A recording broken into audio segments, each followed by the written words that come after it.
नमस्कार नमस्कार my dear friends. आपका दिन शुभ हो, आपका दिन मंगलमय हो।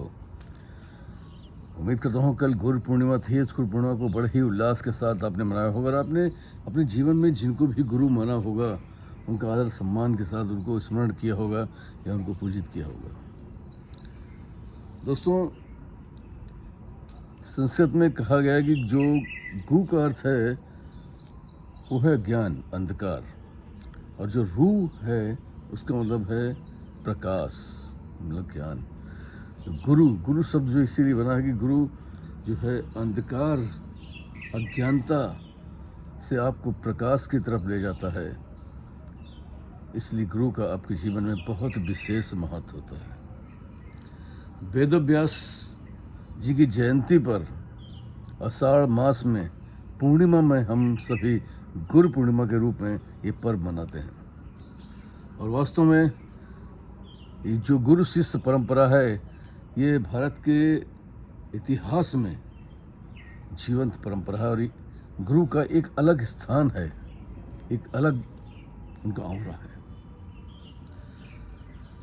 दोस्तों, जीवन के प्रथम गुरु की हम बात करते हैं जो हमारे माता और पिता होते हैं। एक बार की बात थी कि एक पुत्र जो है अपने पिताजी को एक महंगे बड़े रेस्टोरेंट में भोजन कराने के लिए ले आता। पिता वृद्ध थे, बैठते हैं भोजन करने के लिए, लेकिन भोजन करने के दौरान ही कई बार भोजन उनके कपड़ों में गिर जाता है, मुंह में लग जाता है। लेकिन बेटा कुछ नहीं, शांति से आराम से उनको भोजन करने देता है। भोजन करने के समय ही जो है आसपास बैठे हुए काफ़ी लोग उसे बड़ी हे दृष्टि से देखते हैं, क्या यार इसको, बड़ा मतलब मन में वो लाते हैं। बेटा लेकिन कुछ ध्यान नहीं देता है। बेटा जब भोजन पिताजी पूरा कर लेते हैं उनको लेके वॉशरूम में जाता है, उनके कपड़े साफ करता है, उनका मुंह साफ करता है और आराम से लेकर के आता है। रेस्टोरेंट के मालिक के पास जाता है, उसको बिल पे करता है। बिल पे करके जैसे ही जाने लगता है एक बुजुर्ग आवाज़ देते हैं, कहते बेटा सुनो। वो पलट कर देखता है कि जी बताइए। लेकिन तुम्हें लगता नहीं कि तुम यहाँ पर कुछ छोड़ के जा रहे हो? बेटा बोलते नहीं अंकल, मैं कुछ भी छोड़कर नहीं जा रहा हूँ। उन्होंने कहा नहीं बेटा, तुम छोड़कर जा रहे हो। तुम छोड़कर जा रहे हो यहाँ पर एक पिता की उम्मीद, तुम छोड़कर जा रहे हो यहाँ पर एक बेटे का फर्ज। वास्तव में जब पिता बुजुर्ग हो जाते हैं तो आज ज़्यादातर देखा गया कि वो एकाकी जीवन व्यतीत कर रहे हैं। बच्चे बोलेंगे नहीं नहीं, अरे डैडी, अरे पापा, अरे पिताजी, आप कहाँ चलेंगे, आप घर पे रहिए, आप ठीक से चल भी नहीं पाते हैं और आपको भी दिक्कत होती है, कहाँ पर ऐसा इधर उधर चलेंगे, आप यहीं घर पर बैठिए, आराम करिए। इस बहाने से वो अपनी सोसाइटी में को ले नहीं जाना चाहते हैं और उनको एक एकाकी जीवन जीने पर मजबूर कर देते हैं।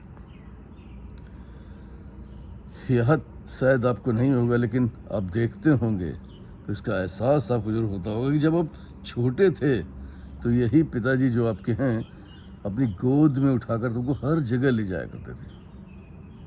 तुम शैतानियाँ करते थे, तुम कपड़ों में चीज़ें गिरा लेते थे, लौट जाते थे, गंदे हो जाते थे लेकिन वो मुस्कुराते रहते थे और तुम्हारी इन अटखेलियों में आप आनंदित होते थे, ना कि क्रोधित होते थे। लेकिन आज जरा सी बात अगर पिताजी गलत बोल देते हैं या गलती से कुछ उनसे गलती हो जाती है, कुछ चीज़ गिर जाती है, कभी कुछ हो जाता है तो आप चिल्ला जाते हैं, आप सीखने लगते हैं, अरे पिताजी क्या आप भी जो है आपसे मना किया था ना, आप ये बताइए, आप एक जगह बैठी जा करके। मतलब बहुत सारी ऐसी चीज़ें आप रोज़मर्रा की अपनी लाइफ में देखते होंगे। तनिक भी हम विचार नहीं करते हैं कि वही पिता हैं जिन्होंने अपने कंधों पर अपनी गोद में बैठाल करके और आप उनके ऊपर सूसू करते थे, लेकिन किंचित मात्र भी उनके साफ धुले कपड़े में आप जब पेशाब कर देते थे तो उनको कतई आप पर गुस्सा नहीं आता था। प्यार से जो है आपको लेके जाते थे और आपके कपड़े चेंज कराते थे या माँ को बताते थे। ये वो प्रथम गुरु हैं कि जब आप तोतली जवान से कुछ बोल नहीं पाते थे तो आपको 10 बार बोलना सिखाते थे, 100 बार बोलना सिखाते थे।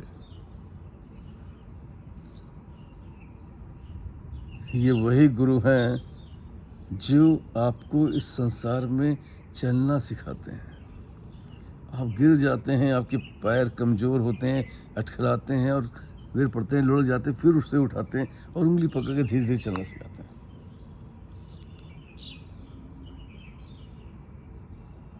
मैं तो विचार करने का प्रश्न ही है, हम क्या कर रहे हैं?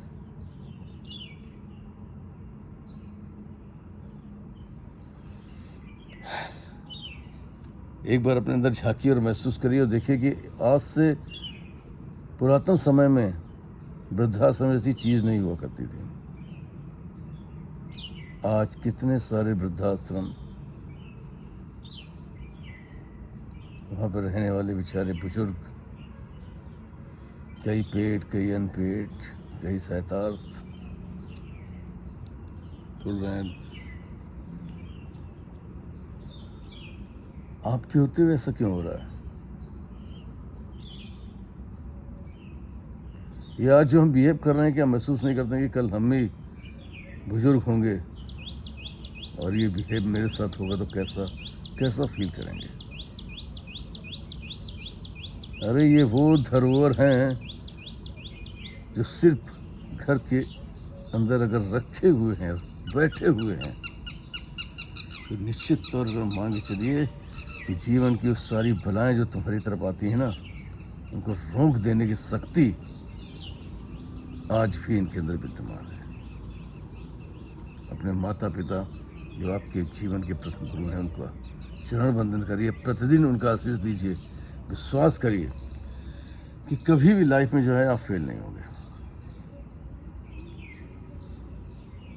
Wish you all the best. Thank you very much everyday. I love you all. फिर मिलूंगा किसी प्यारी कहानी थॉट के साथ। तब तक आनंद लीजिए, मस्त रहिए, स्वस्थ रहिए, जुड़ते रहिए, अपना उत्साह हमको देते रहिए और प्रातः सूर्य से पूर्व उठते भी रहिए, क्योंकि जब आप सूर्य से पूर्व उठते हैं तो निश्चित तौर पर आपका शरीर स्वस्थ रहता है, और जब शरीर स्वस्थ रहता है तो स्वस्थ शरीर में ही एक स्वस्थ मस्तिष्क भी विराजमान रहता है, जो आपको स्वस्थ करता है। ऑक्सीजन लीजिए।